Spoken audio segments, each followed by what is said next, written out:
नमस्कार, मैं हूं दीपाली राणा। आप देख रहे हैं योर मनी, पर्सनल फाइनेंस से जुड़ा हमारा स्पेशल शो जो हर रोज हम आपके लेकर आते हैं ताकि आपकी मदद कर सकें बेहतर फाइनेंशियल प्लानिंग करने में, अपने पोर्टफोलियो को सही तरीके से डिजाइन करने में। अगर आपके पास कोई भी क्वेश्चन है, आपके पोर्टफोलियो रिलेटेड, इन्वेस्टमेंट रिलेटेड, कहीं भी कोई कंफ्यूजन है, तो योर मनी आपकी मदद के लिए तैयार है। कैसे पार्टिसिपेट कर सकते हैं योर मनी में? नोट कीजिए तरीका। आप अपने सवाल हमें व्हाट्सएप, ईमेल या सोशल मीडिया प्लेटफॉर्म्स के थ्रू भेज सकते हैं।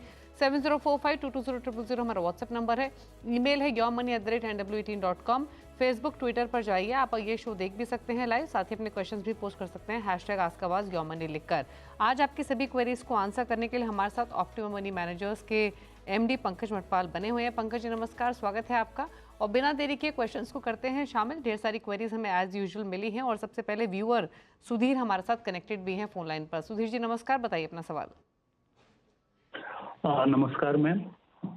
मेरा अभी as of now SIP around 50,000 का चल रहा है। मैंने 5 फंड्स का डिटेल दिया हुआ है और 15 ईयर्स में 2.5 CR का टारगेट है। एंड मैम मैं 20,000 से SIP को इंक्रीज करना चाहता हूँ। तो मैंने कुछ ऑप्शन दिया था कि फ्लैक्सी कैप का 2 fund, Nippon India and Parag Parikh, and second है मिड कैप का। तो जस्ट ये व्यू चाहिए था, पोर्टफोलियो कैसा है and I can increase SIP by 20K in the funds. पूछ लेते हैं। तो पहले तो मैं आपका पोर्टफोलियो बता देती हूँ जो एग्जिस्टिंग आपके पास है। Motilal Oswal small cap 11,000 per month, 10,000 per month. Motilal Oswal large mid cap में, HDFC मल्टी कैप में 10,000 आप डिप्लॉय कर रहे हैं HDFC की डिफेंस में, और इन्वेस्को कॉन्ट्रा में 9,000 पर मंथ है।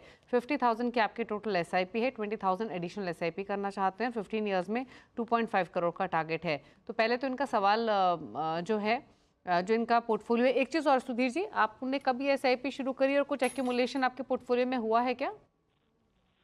हाँ, मैंने SIP तो काफी दिनों से कर रहा हूँ। तो है, मैं मतलब 10-15 लाख है मेरे पोर्टफोलियो में। तो 10, ठीक है, 10-15 लाख की पोर्टफोलियो की। हाँ, डिफरेंट फंड्स में है, कुछ होंगे common funds but okay. 10-15 lakh की इनकी फंड वैल्यू है ऑलरेडी, एग्जिस्टिंग फंड पोर्टफोलियो उन्होंने बताया। 20,000 की जो एडिशनल SIP करना चाहते हैं उसके लिए 4 फंड्स इन्होंने आइडेंटिफाई किए हैं। जानना चाहते हैं इन्हीं अपनी चॉइसेस के साथ जाएं या कुछ वेरिएशन रहेगा। कौन से फंड्स ऑप्ट किए हैं? Nippon India flexi cap, Parag Parikh flexi cap, Motilal Oswal mid cap और HDFC मिड कैप। तो बेसिकली 3 पार्ट हैं इनके क्वेश्चंस के। पहला, पोर्टफोलियो कैसा है, एडिशनल SIP कहाँ करें, प्लस इनका गोल जो है 2.5 करोड़ का 15 साल में, वो हासिल हो पाएगा या फिर नहीं। दीपाली जी नमस्कार। देखिए सुधीर जी, आपने जो सिलेक्शन किया है वो अच्छा है, और जो एडिशनल आप बात कर रहे हैं 20,000 की SIP ऐड करनी है, वो भी बिल्कुल आप कर सकते हैं। और जो फंड आपने चुने हैं उसके लिए HDFC mid cap opportunities fund और फ्लेक्सी कैप फंड, दोनों फंड्स ऐड किए जा सकते हैं। क्योंकि आपके पास मिड कैप फंड नहीं है, हालांकि लार्ज एंड मिड कैप के जरिए आपको मिल रहा है एक्सपोजर, और मल्टी कैप फंड भी आपके पास में, लेकिन फिर भी मिड कैप अलग से आप ऐड कर सकते हैं। और फ्लेक्सी कैप फंड भी, फ्लेक्सी कैप फंड अपने आप एक अच्छा फंड है, उसे ऐड किया जा सकता है। लेकिन बात करते हैं फिर टारगेट की। आपने कहा कि 2.5 करोड़ रुपए चाहिए आपको 15 साल के बाद। देखिए वैसे तो अगर 70,000 की SIP आप करेंगे तो ऑलरेडी 50 की कर रहे हैं, 20,000 ऐड करेंगे तो 70,000 पर मंथ की SIP से 15 साल में करीब करीब 3 करोड़ 33 लाख, 3 करोड़ 33 लाख रुपीस आप एक्सपेक्ट कर सकते हैं, अगर 12% की कंपाउंडेड आपको मिलती है। और साथ में जैसे आपने कहा कि 10-15 लाख ऑलरेडी आपके पास में है, तो आप 15 साल में मान के चलिए कि और भी उससे करीब करीब 50 लाख के आसपास इकट्ठा हो सकता है। तो यदि इस हिसाब से बात करें तो आपका टारगेट तो इजीली अचीव हो रहा है। लेकिन मैं आपको एक बात बता दूं, अगर आप इन्फ्लेशन को ध्यान में रखेंगे, अगर हम 6% की महंगाई दर भी मानकर चलें, तो 15 साल के बाद अगर मैं 3 करोड़ 33 लाख की बात करूं, तो उसकी वैल्यू भी आज के लगभग 1 करोड़ 39 लाख के आसपास बचती है। तो इस हिसाब से सोचिए कि अगर आप 2.5 करोड़ की बात करें आज के टर्म में, तो उस हिसाब से आपको लगभग 4.5-5 करोड़ के बारे में सोचना चाहिए। तो इसके लिए मेरा सुझाव ये है कि आप 70,000 की SIP कीजिए, फंड जो रखे हुए हैं और 2 फंड जो आप ऐड कर रहे हैं उन्हें भी बिल्कुल कीजिए, लेकिन 10% से स्टेप अप कीजिए अगर ये मुमकिन हो। और यदि 10% से स्टेप अप करेंगे तो आपके पास करीब करीब 6 करोड़ के आसपास राशि इकट्ठा हो सकती है। तब ये आपका सही गोल अचीव होगा कि इन्फ्लेशन एडजस्टेड जो अमाउंट है वो आपको 2.5-3 करोड़ के आसपास मिल सके। तो ये बदलाव, ये थोड़ा-सा इसमें और ऐड कीजिए कि स्टेप अप कीजिए। बाकी प्लानिंग आपकी अच्छी है। All the best to you. Okay, चलिए तो ये आपको सजेशन दिया गया है, आपको फंड्स भी बताए गए हैं, गोल आपका जो रहेगा हासिल करने का, आप थोड़ा स्टेप अप करेंगे तो भी गोल को हासिल कर लेंगे। कितना एक्यूमुलेट कर पाएंगे वो तमाम डिटेल्स आपको बताई। बात करते हैं अगले व्यूअर से। अंकित हमारे साथ अब कनेक्टेड है फोन लाइन पर। अंकित नमस्कार, बताइए क्या सवाल है आपका? नमस्ते मैम। नमस्ते मैम, मैं नमस्ते। 2022 से SIP स्टार्ट किया था। अभी 5750 की SIP कर रहा हूँ। 2000 और बढ़ाना है, प्लस मुझे रिव्यू करना है कि मैंने फंड ज्यादा लिए हैं क्या। और एक सवाल और है कि जो चेंजेस करेंगे तो उसका जो एक्यूमुलेट अमाउंट है वो निकाल के रखना है या उसी में रहने देना है। ओके, तो पूछ लेते हैं जो इनका सवाल है पंकज जी की, उस पर सलाह क्या रहेगी। पंकज जी बताइए, इनके लिए क्या आपकी राय रहेगी? जैसे उन्होंने बताया 5750 के आसपास की SIP चल रही है, 2 लाख पोर्टफोलियो की वैल्यू है, 10% स्टेप अप कर रहे हैं, 2000 के एडिशनल SIP करनी है, 15 to 20 ईयर्स का होराइजन है, फंड्स इनके पास काफ़ी सारे हैं अमाउंट के हिसाब से। पराग पारिक फ्लेक्सी कैप 1150 डिप्लॉय कर रहे हैं, 1000 रुपीज़ डाल रहे हैं HDFC फ्लेक्सी कैप में। ICICI प्रू BSE सेंसेक्स में 800, 600 कोटक इक्विटी अपॉर्चुनिटीज़ में 600 डाल रहे हैं SBI contra, Kotak emerging equity, और 500 है मेरा asset large cap, ICICI pru small cap. बताइए सजेशंस। देखिए अंकित, आपने बहुत सारे फंड्स लिए हुए हैं, लेकिन फंड्स अच्छे हैं और डाइवर्सिफिकेशन है पोर्टफोलियो में, तो मैं आपको फिलहाल निकलने की राय नहीं दे रहा हूं। आप इन फंड्स के साथ बने रह सकते हैं। पर आपने पूछा कि 2000 रुपये और ऐड करने हैं, तो कौन से नए फंड्स ऐड करने चाहिए। नए बिल्कुल भी ऐड नहीं करने हैं, क्योंकि यदि फंड्स अच्छे हैं, पोर्टफोलियो डाइवर्सिफाइड है, तो इन्हीं फंड्स में आप ऐड कर सकते हैं। और आप देखेंगे कि मोस्टली फंड्स में, जैसे कोटक इमर्जिंग इक्विटी, जो कि एक मिड कैप फंड है, आप 600 रुपए की SIP कर रहे हैं। इसी तरह से Kotak equity opportunity large and mid cap fund है, उसमें आप 600 की SIP कर रहे हैं। मेरे एसेट लार्ज कैप में 600 500 रुपए की SIP कर रहे हैं। ICICI प्रूडेंशियल स्मॉल कैप में 500 रुपए की SIP कर रहे हैं। तो आप 500-600 रुपए की SIP कर रहे हैं। इससे बेहतर है, हालांकि अगर नया पोर्टफोलियो बनाते तो मैं तो कहता कि इतने के लिए सिर्फ आपको 3 फंड ही काफी थे, एक लार्ज कैप, एक मिड कैप और एक स्मॉल कैप। लेकिन क्योंकि SIP चल रही है, तो रोकिए मत और एग्जिट भी मत कीजिए। लेकिन जिन-जिन में आपके पास 500-600 रुपए की SIP है, उसी को बढ़ा लीजिए। और इस तरह से कम 1000 रुपए की SIP तो करनी चाहिए आपको। तभी तो जब वो परसेंटेज में बढ़ेगा पैसा, तो आपका अमाउंट दिखाई देगा। तो इसके लिए इन्हीं फंड्स में जहाँ 500-600 की SIP है, उनमें 2000 रुपए को डिवाइड कर दीजिए। तो ये है, तो टोटल मिला के आपका हो जाएगा 7750 रुपए। अभी 5550 है और जो 2000 की बात कर रहे हैं, ये टोटल मिला के 7750 रुपीज बन रहा है आपका SIP का। तो यदि मैं कैलकुलेट करके चलूं, आपने पूछा कितना पैसा बन पाएगा, हालांकि रिटर्न देखिए गारंटीड नहीं होते हैं, लेकिन अगर हम 12% के हिसाब से कैलकुलेट करें, लॉन्ग टर्म जो हिस्टोरिकल रिटर्न्स है उसको मानकर एक एवरेज ले लेते हैं, तो लगभग 20 साल में आप 1,64,00,000 रुपए इकट्ठा कर सकते हैं। ये जो SIP का अमाउंट डिसाइड किया है, साथ ही आपने कहा है कि 10% से आप स्टेप अप करेंगे, तो इसको मानकर 1,64,00,000 बन रहे हैं। तो आप इसमें मत जाइए फिलहाल, क्योंकि आपकी एज काफी कम है, समय बहुत लंबा है। आप समय के साथ जितना अधिक हो सके, जब इनकम बढ़ती रहे, उस हिसाब से 10% नहीं, और भी जितना ज्यादा हो उतना बढ़ाते रहिए। जब लमसम में पैसा हो, टॉप अप करते रहिए। तो इस हिसाब से आप इससे बड़ी राशि इकट्ठा कर पाएंगे।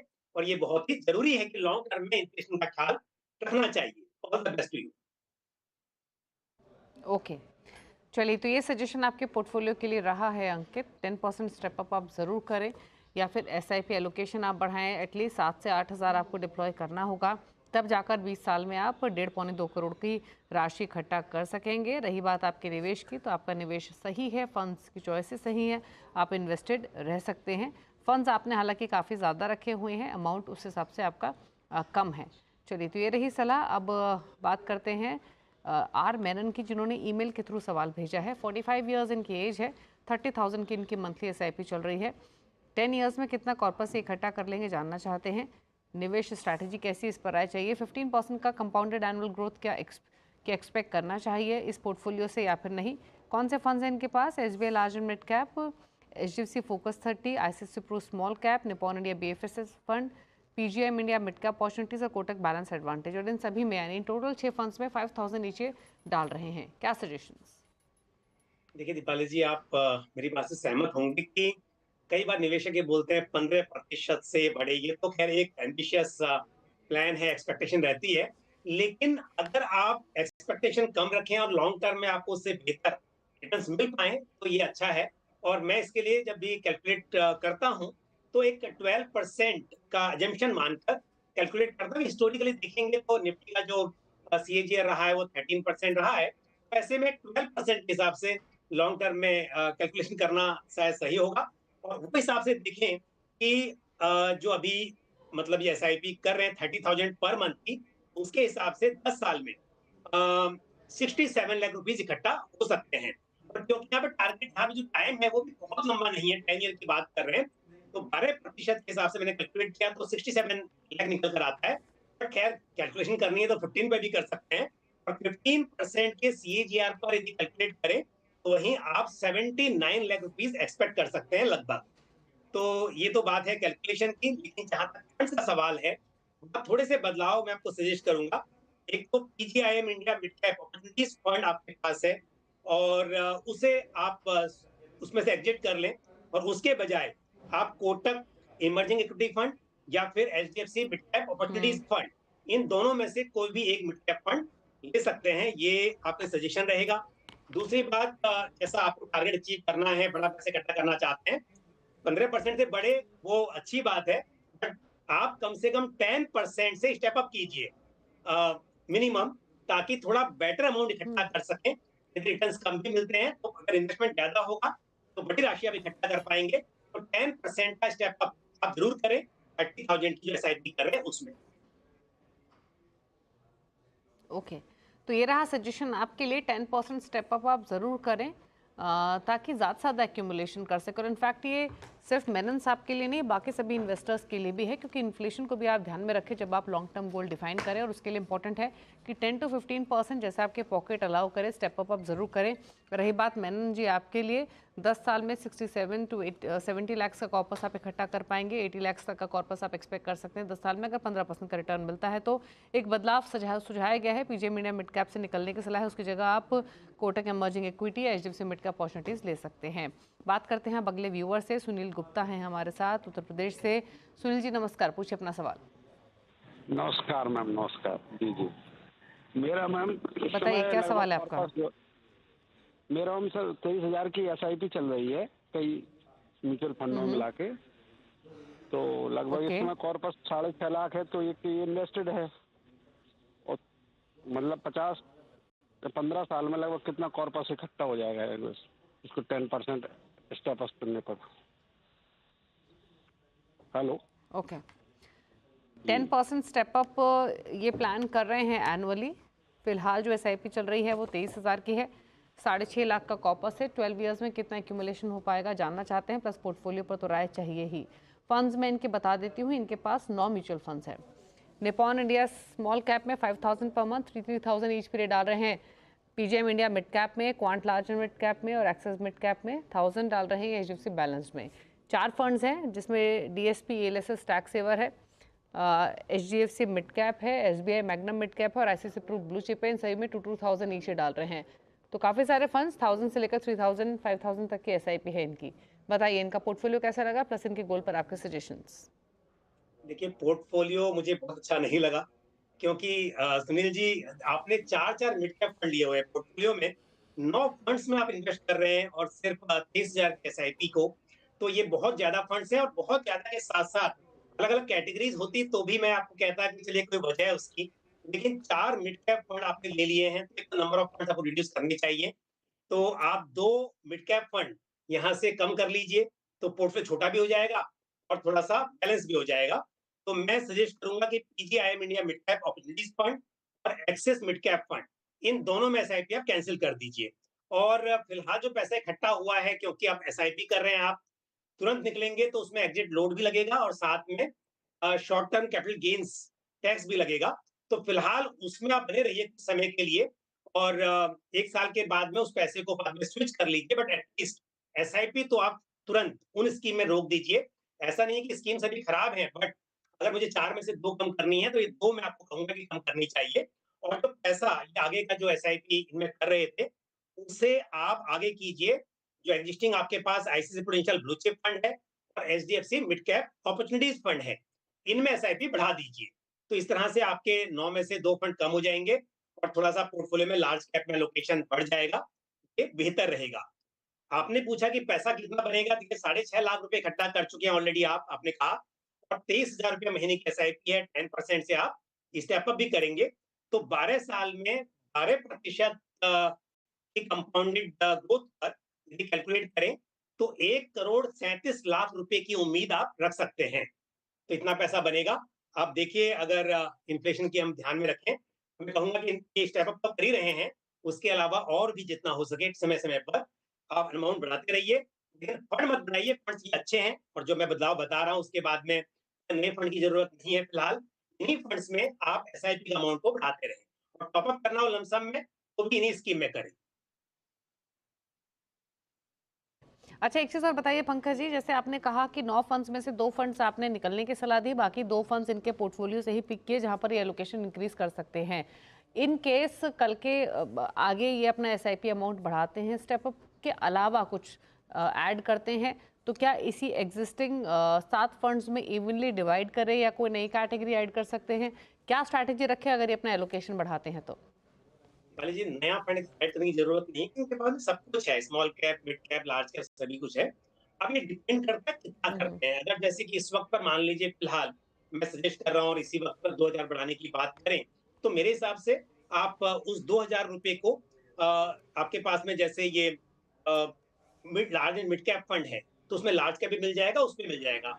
उन दोनों में कर सकते हैं, या फिर 1,000 रुपए आप ICICI prudential blue chip fund में और 1,000 रुपए HDFC mid cap opportunities fund में, इस तरह से तो बढ़ा लीजिए। उसके बाद में अगर और बढ़ाते हैं तो अगली बार आप स्मॉल कैप में ऐड कर लीजिए। तो ऐसे करके आप large cap, mid cap, small cap में एक्सपोजर बढ़ाते रहिए। अच्छा, एक चीज़ और पंकज जी क्विकली, इनका जो पोर्टफोलियो है मिड कैप्स में, क्योंकि एक्सपोजर इनका ज़्यादा है, 50% के आसपास का तो फिलहाल एलोकेशन इनका मिड कैप्स में ही जा रहा है, और उसके बाद 50% इनका जा रहा है स्मॉल कैप में, 25% बैलेंस एडवांटेज, और 20% या 10% आप मान लीजिए एलएसएस में और ब्लू चिप में। क्या ये फंड्स का आपने सजेशन दिया कि फंड्स इनके ठीक हैं, थोड़े से बदलाव आपने सजेस्ट किए, अब जो रिमेनिंग 7 फंड का इनका पोर्टफोलियो है, कैटेगरी वाइज जो परसेंटेज एलोकेशन है उसको किस तरीके से रखें? एग्जिस्टिंग को ही रखें या थोड़ा सा इसको भी चेंज करने की जरूरत है? देखिए, आइडियली ये है कि अगर आप बात कर रहे हैं 10-12 साल की, तो मैं कहूंगा कि लार्ज कैप में आपका एक्सपोजर कम से कम 50% रहे और बाकी 30% मिड कैप, 20% स्मॉल कैप, ऐसा रहना चाहिए। बट निवेशक कई बार डिपेंड करता है उनका रिस्क एपेटाइट कैसा है, बट फिर भी जैसा पोर्टफोलियो बनाया हुआ है उसमें मैंने, क्योंकि यहाँ पे लार्ज कैप में आपको एसआईपी अमाउंट बढ़ाने की बात कही है, इससे थोड़ा सा लार्ज कैप एक्सपोजर बढ़ जाएगा। दूसरी बात, जो ईएलएसएस फंड पोर्टफोलियो में है उसका एक्सपोजर भी लार्ज कैप में काफी है, तो इस हिसाब से यहाँ पर थोड़ा सा अगर देखेंगे तो लार्ज कैप में यहाँ से आपको मिल रहा है एक्सपोजर। बट अगर सच में दीपाली साहब कह रही है कि और सुनील जी इस बात से सहमत हो, उनको रिस्क कम करना हो पोर्टफोलियो में, तो ऐसे में आप बिल्कुल मिड कैप में, जैसे मैंने कहा एचडीएफसी मिड कैप अपॉर्चुनिटीज, उसमें भी ऐड मत कीजिए, उस पैसे को भी आप ICICI prudential blue chip fund में ऐड कर सकते हैं। बड़े डिपेंड करता है 10-12 साल के हिसाब से, यदि आपको रिस्क लेना है, क्योंकि 12 साल की तो समय अवधि है, इतनी कम भी नहीं है, बीच में उतार चढ़ाव की संभावना रहेगी और इधर घबराएंगे नहीं, तो 10-12 साल में इन फंड से आपको अच्छे रिटर्न्स की उम्मीद करनी चाहिए। तो डिपेंड करेगा, अगर आप थोड़े से अग्रेसिव या अब एवरेज रिस्क ले सकते हैं तो ये फंड से सही है। चलिए, तो ये रह रही सुनील जी के पोर्टफोलियो को लेकर। रुकना इसी के साथ एक ब्रेक के लिए, ब्रेक के उस पार करेंगे कुछ और क्वेश्चंस शामिल, जल्द वापस आते हैं।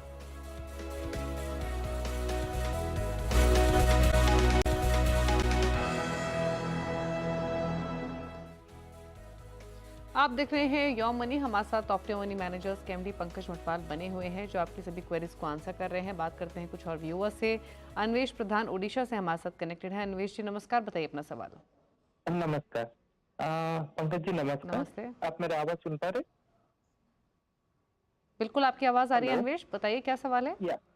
हाँ, अभी मेरा मंथली एसआईपी 54,000 का चल रहा है, और जो मेरे फंड मेरे पास है small cap 50, mid cap 50, momentum 50, पराग पारी फ्लेक्सी कैप, इसमें सब में मैं कर रहा हूँ। आप एक बार मेरा फंड देख लीजिए, और उसके बाद मेरे पास पीपीएफ और ईपीएफ है। तो मेरा प्लान है 2 करोड़ अचीव करना इन 10 to 15 ईयर्स, ऐसे कुछ स्टिपुलेटेड टाइम नहीं है।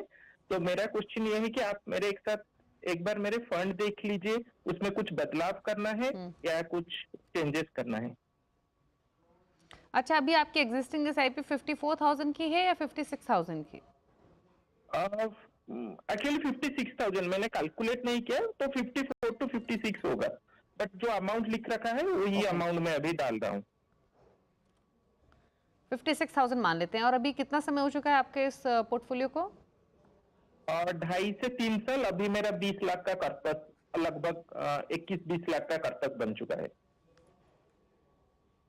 ओके, तो 21-20 लाख का कॉर्पस है और फिलहाल 56,000 की एसआईपी चल रही है। 10 इयर्स में 2 करोड़ का टारगेट है। फंड सिलेक्शन कैसा जानना चाहते हैं? तो पहले मैं इनका पोर्टफोलियो लेकर आती हूँ। Axis Nifty small cap 50 index 8,000 per month, Axis Nifty mid cap 50 index 8,000, Quant small cap 7,000, मुतलुसवाल Nifty micro cap 257,000, Nippon Nifty 500 momentum 5,000, Parag पर एक flexi cap, Quant flexi cap, SBI long term, HDFC balance advantage में भी 5,000 each. तो 2-3 questions आपके लिए Pankaj ji. Portfolio कैसा है, गोल कितना लाइकली अचीवेबल है, क्या सजेशंस? देखिए अनवेश जी, पहली बात तो ये है कि जो पोर्टफोलियो बनाया आपने बहुत अग्रेसिव है, और 10 इयर्स के हिसाब से तो बहुत ही अग्रेसिव है। आपने 2 स्मॉल कैप, एक माइक्रो कैप, एक मिड कैप, तो इस तरह से काफी अग्रेसिव हो जाता है। और दूसरी बात, देखिए निफ्टी 500 मोमेंटम फंड, वैसे तो 500 की बात करें तो यहाँ पर large cap, mid cap, small cap सभी तरह का एक्सपोजर मिलता है, लेकिन क्योंकि मोमेंटम स्ट्रेटेजी है, तो मोमेंटम क्या होता है कि जब मार्केट में तेजी होती है उस वक्त तो आप अच्छी ग्रोथ यहाँ पर देख सकते हैं। लेकिन ऐसे यदि लॉन्ग टर्म की बात की जाए तो फिर आपको निफ्टी 500 फंड में रहना चाहिए, किसी भी multi cap, flexi cap fund में इन्वेस्ट करना चाहिए। मोमेंटम या कोई भी जो फैक्टर इन्वेस्टिंग है, इसे हम कहते हैं factor investing, momentum, value, quality, low volatility, तो ये सब क्या होता है, जिन निवेशकों को पता है कि कब इन्वेस्ट करना है, कब आपको वहां से एग्जिट करना है, तब ये स्ट्रेटेजी अच्छी होती है। तो मेरी सलाह ये है कि निफ्टी 500 से तो कम से कम निकल जाएं, और उसके बजाय Nippon India large cap fund में आप एसआईपी करें आगे की। और यदि आप सच में रिस्क थोड़ा कम करना चाहते हैं पोर्टफोलियो का, तो मैं कहूंगा कि स्मॉल कैप में भी एक फंड आप कम से कम कर लें, क्योंकि माइक्रो कैप भी है, 2 स्मॉल कैप है, तो एक स्मॉल कैप फंड आप कम कर सकते हैं, ये बेहतर रहेगा। दूसरी बात है, जहां तक टारगेट का सवाल है जो आपने रखा है, देखिए 20 लाख करीब आप बोल रहे इकट्ठा कर चुके हैं, 56,000 के आसपास एसआईपी है, तो इस हिसाब से करीब करीब 1 करोड़ 85 लाख, 1 करोड़ 90 लाख के आसपास आप इकट्ठा कर सकते हैं, हम उम्मीद रख सकते हैं। अम, और यदि आपने कहा है कि 2 करोड़ आपको करने हैं, तो यहाँ पर करीब 4-5% का स्टेप अप भी करना पड़ेगा। बट मेरी राय ये है कि 4-5 नहीं, आप कम से कम 10% से स्टेप अप करने का तो टारगेट रखिए, ताकि आपका जो अमाउंट है वो इन्फ्लेशन एडजस्टेड 2 करोड़ रुपए बने, ना कि सिर्फ 2 करोड़। तो आप 10% से कम स्टेप अप करें। एक फंड में मैंने सीधा बदलाव किया, राय दी ही है। उसके अलावा एक स्मॉल कैप और कम कर सके तो बेहतर होगा, और उसके लिए भी आप फिर जो Nippon India large cap fund मैंने कहा है उसी में उसको भी ऐड कर लें। तो लार्ज कैप ज्यादा होना चाहिए, मिड कैप स्मॉल कैप में एक्सपोजर कम रहना चाहिए, ये बेहतर होता है। मार्केट के उतार चढ़ाव के माहौल में इसकी इंपॉर्टेंस ज्यादा मालूम चलती है। ओके, चलिए, तो सजेशन बिल्कुल क्लियर है आपके लिए। 2 बदलाव आपको बताए गए हैं। निफ्टी 500 मोमेंटम से आपको निकलने की सलाह दी जा रही है, ताकि ज़्यादा अग्रेसिव पोर्टफोलियो आपका ना रहे। उसकी जगह आप Nippon India large cap add करें, एक स्मॉल कैप से आप स्विच करके फ्लेक्सी कैप में उस पैसे को डाल सकते हैं। लॉन्ग टर्म के हिसाब से सजेशन दिए गए हैं। गोल आपका हासिल हो जाएगा आपकी इस एसआईपी अमाउंट से ही, लेकिन लॉन्ग टर्म व्यू है, अग्रेसिव पोर्टफोलियो है, टाइम टू टाइम रिव्यू करते रहें। बात करते हैं अब एक और क्वेश्चन की, और हमारे व्यूअर हैं रवि शर्मा, जिन्होंने ईमेल के थ्रू सवाल भेजा है दिल्ली से। 23,500 की इनकी एसआईपी है, पोर्टफोलियो की वैल्यू है 5 लाख। जानना चाहते हैं पोर्टफोलियो कैसा है। 2 टारगेट्स हैं, 5 साल में बेटी की एजुकेशन के लिए 20 लाख और 8 साल में डॉटर की शादी के लिए 50 लाख। कौन कौन से फंड्स हैं इनके पास? Parag Parikh flexi cap 6,000 per month, 3,000 per month है Kotak flexi cap, Kotak small cap में 2,500 पर मंथ है निपॉन इंडिया ग्रोथ फंड में। साथ ही 2,500 ईच डाल रहे हैं Nippon India large cap, Nippon India small cap में 2,000 ईच डाल रहे हैं HDFC large and mid cap, Nippon India value में। कुछ लमसम इन्वेस्टमेंट भी पंकज जी इन्होंने की हुई हैं। एसबीआई स्मॉल कैप में 1.5 लाख है, 1 लाख डाला हुआ है कोटक एमएनसी फंड में, 30,000 है कोटक टेक्नोलॉजी में। बताइए इनके लमसम और एसआईपी पोर्टफोलियो पर आपका सजेशन। दीपाली जी, ऐसा है कि इनका जो टारगेट है ना वो बहुत ही कम समय का है, क्योंकि अगले 5 साल में जरूरत है बच्चों की पढ़ाई के लिए, और उसके 3 साल के बाद में कह रहे हैं, यानी कि आपसे 8 साल के बाद में, कि बच्चे की शादी के लिए पैसा चाहिए। तो इस हिसाब से पोर्टफोलियो अग्रेसिव तो है ही, उसमें बदलाव करने चाहिए। प्लस जो अमाउंट इन्वेस्ट कर रहे हैं उससे टारगेट भी पूरा हो पाना थोड़ा मुश्किल लग रहा है, क्योंकि यदि अगेन 12% के सीएजीआर पर कैलकुलेट करते हैं तो जो अभी 5 लाख का कॉर्पस इकट्ठा हो गया है, 30,500 की एसआईपी है, उस हिसाब से करीब 28 लाख रुपए बनेंगे। और आप कह रहे हैं कि 20 लाख आप विथड्रॉ करेंगे तो बचे 8 लाख रुपए। वो 8 लाख रुपए यदि आपके इन्वेस्टेड रहेंगे और साथ में जो एसआईपी चलेगी 30,500 की, वो भी चलती रहे, तो अब से 8 साल बाद, यानी कि पहले 5 साल में गोल अचीव होगा, उसके 3 साल के बाद में आपके पास में करीब-करीब 21 लाख रुपए ही इकट्ठा हो पाएँगे। और जबकि आप कह रहे हैं कि 50 लाख चाहिए शादी के लिए, तो इस हिसाब से पैसा काफ़ी कम हो पा रहा है, आपको एसआईपी अमाउंट बढ़ाना होगा। तो मैंने जो कैलकुलेशन किया है उसके हिसाब से आपको कम से कम 7,000 रुपए से एसआईपी बढ़ानी चाहिए। तो 23,500 की है, उसे कम से कम आप 31,000 रुपया, 30,000 रुपया तो कर लें, ये एक पहली चीज है। और साथ में 10% से स्टेप अप भी करें। तो दोनों चीज करनी है, लमसम भी आपको एसआईपी भी बढ़ानी है और साथ में उसमें स्टेप अप भी करना है, तब जाके आप अपना गोल अचीव कर पाएंगे। दूसरी बात ये है कि अगर बढ़ाते हैं, जो मैंने कहा कि तब ऑनलाइन पे होते तो पूछ भी सकते थे, लेकिन अगर आप बढ़ा सकते हैं जो 7,000 मैंने कहा है, तो आप ये जो पारंपरिक फ्लेक्सी कैप फंड आपके पोर्टफोलियो में, उसमें Kotak flexi cap fund, HDFC large and mid cap fund और Nippon okay. India value, 4 fund है, चारों में आप इक्वली डिवाइड करके बढ़ा लीजिए, तब ये बेहतर रहेगा। और जो लमसम पैसा आपने किया होगा कि ओके। समय छोटा है, आप 5 साल के बाद कह रहे हैं, तो मेरा सजेशन ये है कि एसबीआई स्मॉल कैप फंड से निकल कर यदि आप एक लार्ज कैप फंड में, जो आपके एग्जिस्टिंग पोर्टफोलियो में है, उसमें स्विच करेंगे तो पोर्टफोलियो बैलेंस रहेगा। ओके, चलिए, तो रवि के पोर्टफोलियो पर ये रही राय, जो बदलाव सजेस्ट किए गए हैं उनको आप नोट कर लीजिए और इम्प्लाई कीजिए। चलिए क्विकली पूछ लेते हैं पंकज जी के टॉप 4 फंड्स। पंकज जी बताइए आपके top 4 choices. ICICI prudential value discovery fund, Bajaj Finserv flexi cap fund, साथ ही HDFC mid cap okay. Opportunities fund और Motilal Oswal small cap fund. तो मैंने एक लॉन्ग टर्म के हिसाब से large cap, mid cap, small cap सभी फंड इंक्लूड किए हैं। इसके लिए आपका ओके, नजरिया थोड़ा लंबी अवधि का होना चाहिए। चलिए, तो ये 4 चॉइसेस रही पंकज जी की तरफ से कंप्लीट पोर्टफोलियो के हिसाब से लॉन्ग टर्म विजन के साथ। Thank you Pankaj ji show में आने के लिए और सभी क्वेरीज को आंसर करने के लिए। इसी के साथ यौम मनी में तो इतना ही। ब्रेक के उस पार भी खबरें जारी हैं। नमस्कार।